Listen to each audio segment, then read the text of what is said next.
সেরার সেরা সাংসদদের সেরা সাংসদ আমার সাংসদ ছিলেন, আমাদের সাংসদ ছিলেন, মানুষের সাংসদ ছিলেন। ভোট প্রচারে বেরিয়ে তাপস রায় পৌঁছে গেলেন শশী পাজার বাড়িতে। দেখাবো সেই ছবি। তারপরেও মমতা বন্দ্যোপাধ্যায় মনে করেছিলেন যে এই বাড়ির রাজনৈতিক দরজা বন্ধ হবে কেন।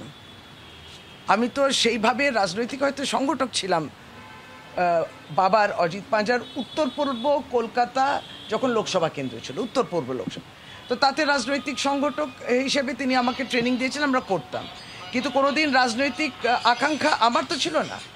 ফলে এটা তো দিদিরকে আমি কৃতজ্ঞতা জানাই যে দিদি বললেন যে অজিতদার এই ধারাবাহিকতা কিংবা রাজনৈতিক যে বাড়ি একটা ঐতিহ্য, এটা তো বন্ধ হয় না দরজা, তোমাকে আসতে হবে। এটা তিনি আমাদেরকেই নিয়ে এলেন এবং সেই জায়গায় দিদি সবসময় যে এই বাড়ি শুধু নয় অজিতদাকে স্মরণ করেন এবং আমাকে সেই সম্মান দিয়েছেন, এটা অনেক বড় কথা।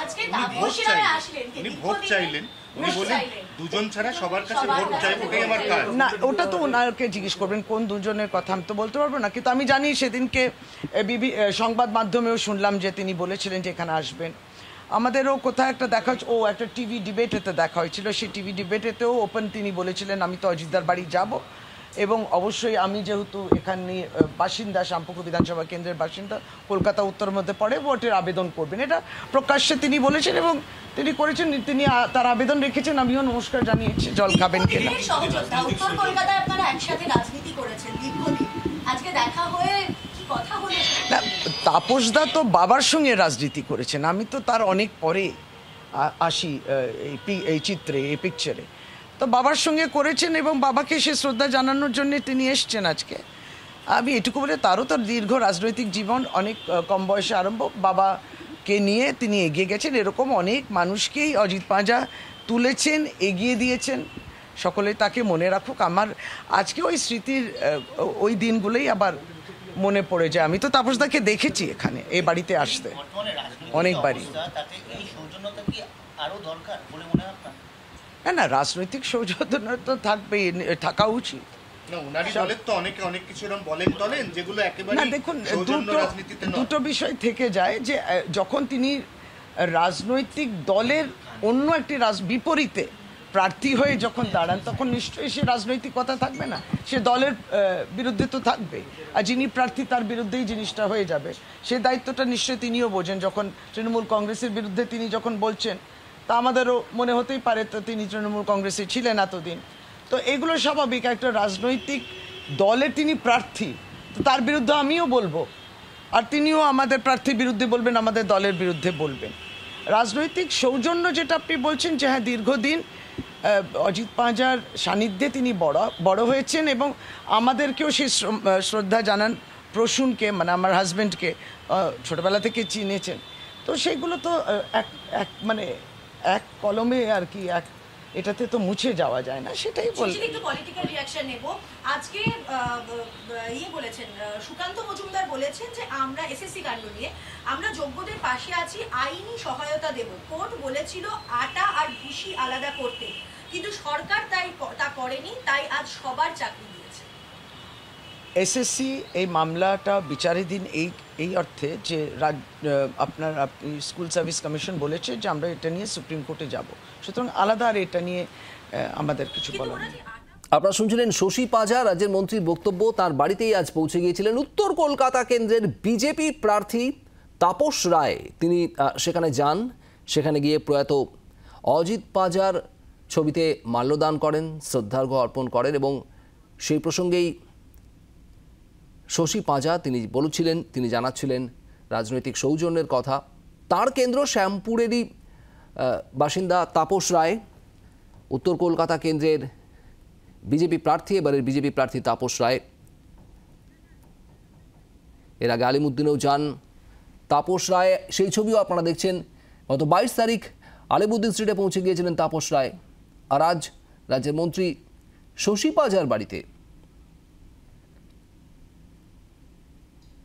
উত্তর কলকাতা কেন্দ্রে তৃণমূল কংগ্রেসের প্রার্থী সুদীপ বন্দ্যোপাধ্যায়ের বিপরীতেই বিজেপির তরফে প্রার্থী করা হয়েছে সদ্য বিজেপিতে যোগ দেওয়া তাপস রায়কে।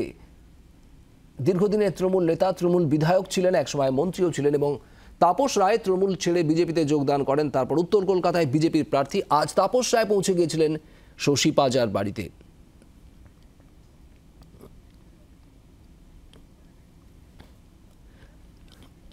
অয়ন ঘোষাল আমাদের প্রতিনিধি রয়েছেন আমাদের সঙ্গে। অয়ন, উত্তর কলকাতার বিজেপি প্রার্থী তাপস রায় তিনি আজ শশী পাজার বাড়িতে পৌঁছে গেলেন, ঠিক কি হলো তারপর, এবং মন্ত্রী শশী পাজারই বা কি প্রতিক্রিয়া? হ্যাঁ দেখো, তাপস রায় তিনি এমনিত ঘনিষ্ঠ মহলে ইঙ্গিত দিয়েছিলেন তিনি আজকে প্রচার শেষে অজিত পাজার যে বাড়ি রয়েছে সেন্ট্রাল অ্যাভিনিউ গিরিশপাক মেট্রো স্টেশনের ঠিক পাশে সেখানে আসবেন, এবং এই বাড়িটাও যেহেতু উত্তর কলকাতা লোকসভা কেন্দ্রের মধ্যেই পড়ছে এবং অজিত পাজা তার রাজনৈতিক গুরু, এবং অজিত পাজার হাত ধরেই কলকাতা হাইকোর্টের বার কাউন্সিলে প্রবেশ তাপস রায়, তিনি নিজ পেশায় আইনজীবী। অতএব অজিত পাজার বাড়িতে তিনি যাবেন এবং সেই বাড়ির যারা বর্তমান সদস্য তিনি তাদেরকে উত্তর কলকাতার ভোটার হিসেবে তাকে ভোট দেওয়ার আবেদন জানাবেন, কারণ এটাই তার কাজ, তিনি একজন প্রার্থী। পাশাপাশি এই বাড়ির সঙ্গে রাজনৈতিক ভাবেও কিন্তু তাপস রায়ের একটা ওতপ্রোত যোগ। এই মুহূর্তে তাপস রায় যদিও সম্পূর্ণ বিপরীত ধর্মীয় রাজনীতি করছেন, একটা সম্পূর্ণ বিরোধী দলের তিনি প্রার্থী হয়েছেন, তা সত্ত্বেও এই বাড়ির প্রতি তার যে টান, সেই টানের নিরিখে তাপস রায় কিছুক্ষণ আগে এখানে আসেন, এবং পরবর্তীকালে শশী পাজাও বলেন যে হ্যাঁ, তাপস রায়ের সঙ্গে একটা সময় এই বাড়ির অত্যন্ত নিবিড় যোগাযোগ এবং ঘন ঘন যাতায়াত ছিল। তাপস রায় এই মুহূর্তে যে দলেরই প্রার্থী হোক না কেন তিনি তার সেই পুরনো সম্পর্ক এবং অজিত পাজার প্রতি তার যে কৃতজ্ঞতা সেটা জ্ঞাপন করতে এসছেন। এতে নীতিগতভাবে কিন্তু এই পরিবারের বর্তমান সদস্য শশী পাজা সহ তাদেরও কারোর কোনো আপত্তি নেই। অয়ন, ধন্যবাদ। তাপস রায় কি জানিয়েছেন আজ শশী পাজা বাড়িতে যাওয়া এবং অজিত পাজাকে শ্রদ্ধার্ঘ্য নিবেদন করা, তারপর তাপস রায়ের বক্তব্য শোনাবো।